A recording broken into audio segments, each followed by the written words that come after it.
Welcome সবাইকে। আজকে আমরা আলোচনা করব সালমান খান অভিনীত সেকেন্দার ফিল্ম এবং এর রিভিউ নিয়ে। কতটা সাফল্য পেল এই সিনেমাটি এবং কতটা ব্যবসা সফল হলো এই সেকেন্দার ফিল্ম 2025-এর ঈদের রিলিজে। তো সালমান খান এবছরও রিলিজ করলেন ঈদুল ফিতরে 2025 সালে একটি সিনেমা ভাইজান অভিনীত সেকেন্দার, যেখানে রাশমিকা মান্দানা এবং কাজল আগারওয়ালের মতো অ্যাক্ট্রেস ছিলেন। এখানে মূল ঘটনাটা হচ্ছে সালমান খান তিনি তার ওয়াইফকে খুব ভালোবাসেন এবং তিনি একটা রোগে মারা যাওয়ার সময় তিনি তিনজনকে তার যে আইস সহ বিভিন্ন অঙ্গ আছে সেগুলো ডোনেট করান। তো ডোনেট করার কারণে সেই সালমান খান তার ওয়াইফকে এতটাই ভালোবাসেন যে তিনি সেই ডোনেটকৃত ব্যক্তিদের রক্ষা করার জন্য তিনি তৎপর হন এবং তার সমস্ত শক্তিতে তাদের রক্ষা করেন। সো দর্শকদের মতামত অনুযায়ী এই সিনেমাটি তেমনভাবে কোনো ব্যবসা সফল হতে পারেনি বা পারবে না, কারণ সিনেমায় গল্প বলতে কিছুই নেই।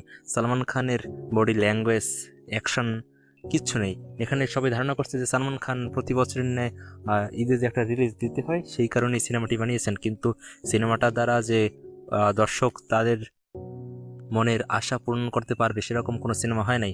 যদিও সিনেমার ডিরেক্টর একজন বিখ্যাত ডিরেক্টর, গাজনী ডিরেক্টর, কিন্তু এখানে সবাই ধারণা করছেন যে সালমান খান শুধু নিজের ইচ্ছা মতো ফিল্ম প্রডিউস করেন অথবা অ্যাক্টিং করেন, সেখানে তিনি ডিরেক্টরদের কোনো মতামত নেন না, এরকম ধারণা করা হয়। সো সব নিয়ে অনেক আশা ছিল সালমান খান ফ্যান্সদের। অনেকে তো আবার এটাও বলা শুরু করেছেন যে সালমান খান তাদের যে ফ্যানের আশা সেটা নষ্ট করছেন। এরকম ফিল্ম তৈরি করা থেকে না তৈরি করা ভালো। শাহরুখের মতো সময় নিন, তিনি সিনেমা বুঝুন, বডি ল্যাঙ্গুয়েজের উপর কাজ করুন, অ্যাকশনের উপর কাজ করুন, সিনেমার যে সং সেটার উপর কাজ করুন, তারপর সিনেমায় আসুন। আমির খান তিনি, শাহরুখ খান তিনি একই নিয়ম ফলো করেন। তারা ডিরেক্টরদের মতামত নেন, নিজেদের অভিনয় স্কিল যুক্ত করেন তারপর। কিন্তু আমরা এই সেকেন্দার ফিল্মটি দেখতে পাবো সেখানে সালমান খান কান্না করছেন।